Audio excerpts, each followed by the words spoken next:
What is up, guys? Dave here. Today we are going to be doing an installation video of the TC500 controller by Torp Motors on my Surron Light Bee X here. So what it is it's a aftermarket controller upgrade for the Surron Light Bee e-bike. So yeah, we're gonna get after it here. I've got my bike up on the lift here. This is gonna be a super simple install. I've gone over all of the directions, watched a video from Torp Motors as well as a couple other videos on YouTube. There are a couple of things that I'll highlight that you wanna make sure that you do when installing this controller, but it's gonna be super easy, guys. If I can do it out here in the middle of the desert, you can do it super easy at home. So yeah, let's get after it. Okay guys, so the first thing we're going to want to do on the install is actually uninstall the stock controller for the Surron.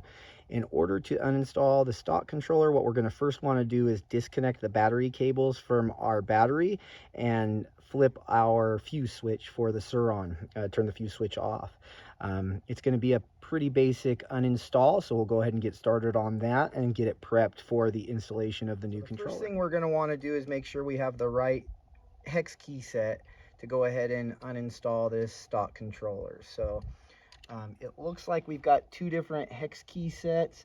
We've got right now I'm going to be using the 4.5 metric hex key to get these bottom bolts uninstalled. Okay, on these top bolts we're going to use a 3 metric hex key to go ahead and uninstall these. If you have the right key, guys, you don't need to be afraid to give it torque to loosen these up. You might have stiff bolts in there.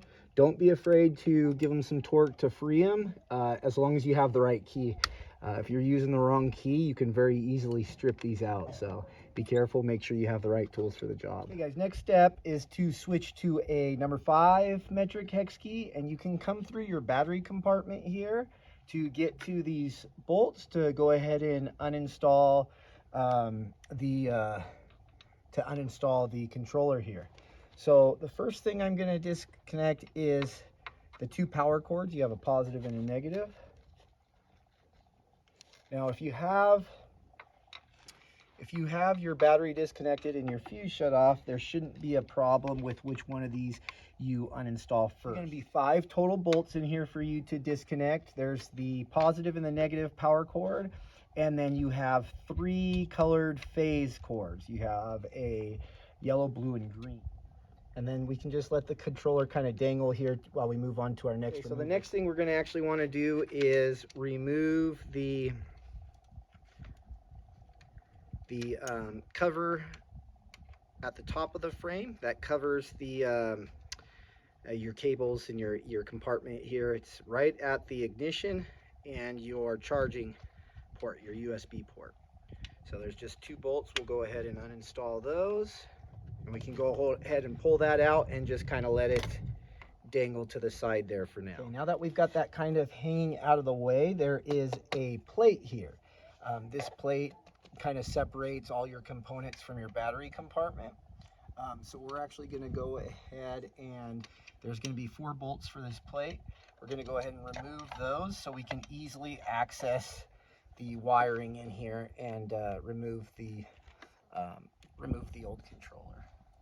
Now you can see once we got that kind of out, we can actually go ahead and pull this whole section back a little bit, and then we have access to go ahead and pull the controller out here. You can kind of move your horn out of the way a little bit there, and you can see we're going to have the wiring harness for the stock controller, and there's going to be 3 plugs here. So we're going to go ahead and just disconnect these 3 plugs, and then we'll have our stock controller removed. So real easy. Just there's a little toggle on the clips. You just push in that toggle and then it'll slide right out. Okay, again, another toggle, slide right out. Okay, and then the last toggle, slide right out. Okay, so that's that, guys. We've got our stock controller fully removed, and we can go ahead and set that aside and move on to the next part of the installation, which is going to be actually installing our new controller. Okay guys, so the first step we're going to do is we're going to go ahead and mount our TC500 controller. So we're actually going to use the two included, might be a little hard to see, the two included bolts that come with the kit. There's two sizes of bolts. You're going to want the smaller thread diameter bolts. They're the only ones that'll actually, if you just try them in the back first, they're the only ones that'll actually thread into the back of the controller. So keep that in mind. We're also going to want to just go ahead and use the included hex key for those bolts. It's going to be the smaller one in the package there. This is going to go and mount up to where there used to be a metal mounting bracket here for the old controller, and that actually also mounted the plastic part that covers down here by your bash guard. So we're just going to mount that straight to the mounting bracket here in the rear. Okay, now you can see that we've got that installed. Okay, now we're going to go ahead and get the controller wired up. We've got the two power cords, the positive and the negative, the positive is going to be at the bottom, the negative is going to be at the top, and then we've got three mounting ports for our phase cables. So we're going to have, it's real easy guys, these are color coded, so you've got yellow, green, and blue, and here on the controller you've got a Y, your yellow is going to go there, you've got a G, so your green's going to go there, and you've got a B, so your blue's going to go there. Now, with these screws, with these bolts, we're going to make sure that we're going to hand tighten them, but we're not going to over torque them, okay? It's real important that we don't over torque these. We just want to hand tighten them in there and make sure that everything's secure, but not over tightened, okay? So we're going to go ahead and do our power cable first. We'll go ahead and connect the positive. And if you get confused by coloring or anything on this, guys, they do include a really good instruction booklet for that. So no need to get confused. Just consult your instruction booklet. So you're going to want to just tighten just enough until there's a crush washer there. You're going to want to tighten that just until you kind of get that crush washer into where it needs to go. That connector just kind of straight, and again we just want to torque it down just enough to crush that crush washer, okay, and then it'll kind of lock into place. We don't want to over torque from there. Next, real easy guys, we're just going to connect our phase wires, and you will have to kind of rotate your wires guys so your flat end of your connection is making good contact. The stock controller, they are rotated the opposite way because they mount to the back of the stock controller. So keep that in mind. Definitely rotate these connections so that way you get a nice flat connection to your controller. Once again, just tightening it down till it's snug. Okay guys, so here's a quick shot just to show you how it should look once you have it installed. Again, you've got blue to the B terminal, green to the G terminal, yellow to the Y terminal, you've got red to the positive terminal, and black to the negative terminal. Okay, real simple. Okay, so you guys can see that I've got the wiring harness here now. The first thing we're going to do is install the plug that goes into the controller, and then you've got these three that are going to connect to where the old controller connected. So you've just got to follow kind of the plug guides and get those. Okay, one thing I should also note here, guys, let's see if you can see this.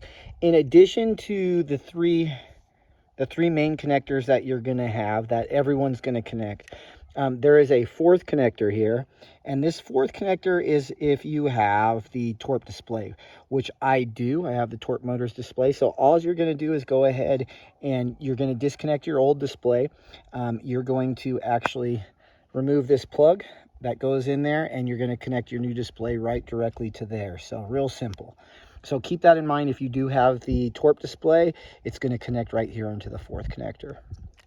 Okay guys, one additional installation step that I have that you will only have if you're installing the Torp display. I went ahead and installed the Torp display. It's real easy. It's just one bolt here in the back. You use your hex key that's included with the kit, mount it up, get it tightened down, and then I fished my line down in through the ignition cover plate. So it goes down here, feeds down here, and then you can see here I've got the fourth connector hanging down here with the other 3 connectors. Now I've got all 4 connections ready for the wiring harness. Okay guys, one thing that's really important to note as we go to install our wiring harness is as we make these connections, we want to hear an audible click. So we want to make sure these are fully seated into the connections. That allows us to have a waterproof or as close to a waterproof seal as we can. Any water gets inside these connections and that's a really bad thing. So we definitely want all of this to connect firmly, and we want to hear that audible click as we connect them. So what I'll do is I'll go ahead and connect them here. Hopefully you can hear the click, but I'll also bring you closer in for the last connection so you can kind of see and hear that audible click. Real simple guys. So we're going to go ahead and connect the main connection. I don't know if you heard that, but there was a definite click there. Okay, we're going to take and I don't think there's any particular order that you need to connect these. You just need to make sure that you seat them well. So they go together in a clear manner here. They won't go together in any other way than besides what they're supposed to. Just make sure when you press them together. I'll be quiet here. Hopefully you can hear the click. Okay, there was a click. Okay. All right, let's see if you can hear. Let's see this one here. Okay. Click. Okay.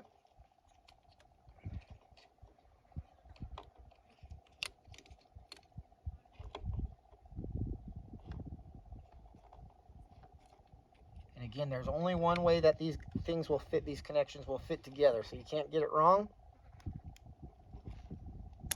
Click. Okay. This one here, I had to force a little bit harder to get to click in there, so you may have to give it a little bit of force to do it, but you will hear that click once it's seated. If you don't hear that firm click, the little tab here clicking into place, then you're not seated all the way. So make sure you get it seated all the way. Okay, and then this last one for the Torp display, we're gonna again remove the, this is if you didn't have it connected. This is a waterproof connection, so you're not getting water in there. But I do have the Torp display, so again, I fished my wire down, and we're just gonna seat that right in there, and then a click, okay? So we are fully installed with the wiring harness. That's all we have to do at this point for the installation of the controller. So the next step is we're going to just button this all up, get everything back to where it's supposed to be from when we did the uninstall of the original controller. We'll get everything bolted in, tidied up, and then what we're going to do is go ahead and install the cover plate for this. So, but first we want to get the bracket here back installed, tidy all our wires, tuck all our wires up into the cavity that we have here in the frame so that it's tidy. If you're OCD like me, you might spend a little bit more time just kind of getting your wires up where they're supposed to be, and then we'll go ahead and install that cover. So that's going to be the next step to install this. Is we're just going to go ahead and tuck it down into the bash guard here. And it's just going to kind of push down into place there. And then we're going to take it up here, and there's actually going to be 2 bolt holes. That's from where your old controller bolted up. And we're going to take the 2 bolts that were included in the kit, and we're just going to fasten it down there. All right, guys, so there is the cover all installed. So really nice looking cover. Yeah, pretty easy, pretty simple. Now we're going to move on to the next step, which is to go ahead and get everything buttoned up top here where we uninstalled everything up there, and then we're going to go ahead and move on to our programming phase, which we'll use the Torp app on our phone, and we'll get that all programmed. So All right, guys, so that's it. I got it all buttoned up. It looks really good in my opinion. I really like how the front plate cover really matches up with the bash guard. Kind of gives you a seamless look there. I think it makes the bike look really good. I'll just step back here a minute. Just kind of do a quick view of the bike for aesthetics. Okay, so now what we're going to do is we're going to go ahead and turn on the bike, and we're going to calibrate the hall sensor through the app and the throttle sensor, and then move on from there. Let's move over here. I've got the battery put in. We're going to go ahead and turn on our fuse. So we've got our fuse on there. You can see the battery is charged at 100. Okay. We're going to go ahead and turn on our ignition. Okay, so we've got our ignition. It looks like even the Torp display has powered up for us. Okay, so we're actually going to go in here to our Torp app. Now for this stage, make sure you have your bike up on a stand or a bucket like I've got, something to elevate the rear wheel, because it is going to want to spin to calibrate the hall sensor and the throttle. So okay, now it's going to search for the Torp device there. Connecting. Loading. Okay. Okay. I'm going to go ahead and do these updates and things like that, and then we'll bring you back to the calibration. Okay. Okay, the wheel's going to start spinning. Please make sure the wheel is lifted from the ground. So again, put it up on some sort of lift so your rear tire is off the ground. We're going to watch to make sure everything is spinning the correct way.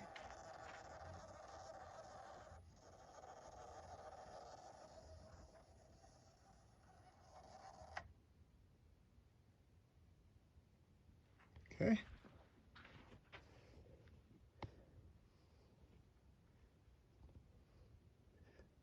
Okay, that's what we have. Okay.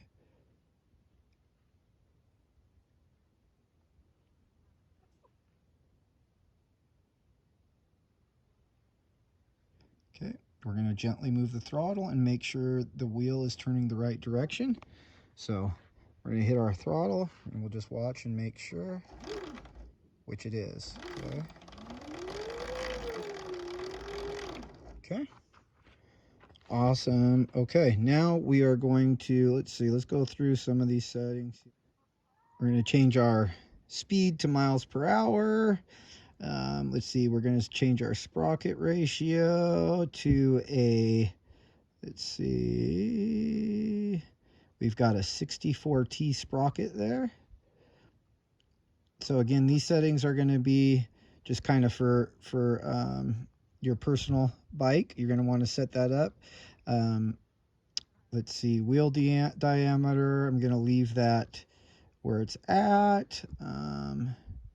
Let's see. Okay, so I've got all of these off because I've actually deleted my sensors for those. I'm going to go here into general settings. I've got the throttle release regen off. Actually, I'm going to turn off the brake lever regen. I don't like having any regen. Let's see. The rest of the stuff here I'm going to leave default. I've got stock battery input, the min max voltage, I'm going to kind of leave that stock for now. Kickstand sensor, we're going to turn off. Crash sensor, we're going to leave on. For eco mode, we'll go over here to sport mode. Sport mode, we're going to again turn off our regen. We're going to leave on our crash sensor, off on our kickstand sensor. Again, I've got my sensor deleted, so it's not going to do any good to leave that on. The rest of the stuff we'll just kind of leave stock here. Okay, so we're going to go ahead and leave our throttle curve stock in both modes, and that's just so I can play with it and see exactly what's going on with the settings, get a feel for it first before I start to calibrate everything. We're going to, now you could calibrate regen thumb throttle, You can reset throttle to defaults. We're going to go ahead and calibrate our throttle. It says slowly twist the throttle all the way and release. So that's what we're going to go ahead and do. We calibrated it. Let's see.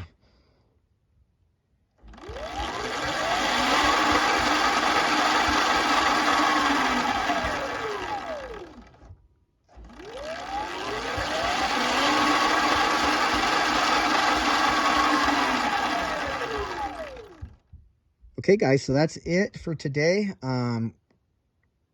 Keep an eye out for the next video.